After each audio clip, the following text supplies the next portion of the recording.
Il y a une quinzaine d'années, Sanji Ségu se promenait sur les routes du Loir-et-Cher dans une caravane et proposait dans les écoles de faire de la radio pour une journée. Il obtenait du CSA une fréquence temporaire et il allait faire de la radio dans les écoles.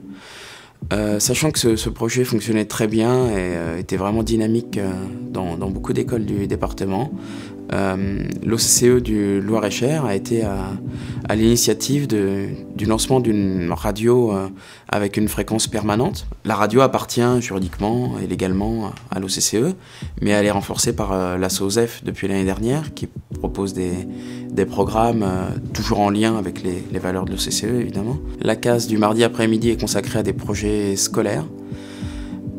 C'est également les mercredis des programmes jeunesse. Donc on travaille beaucoup avec les services jeunes des mairies du département et de la région.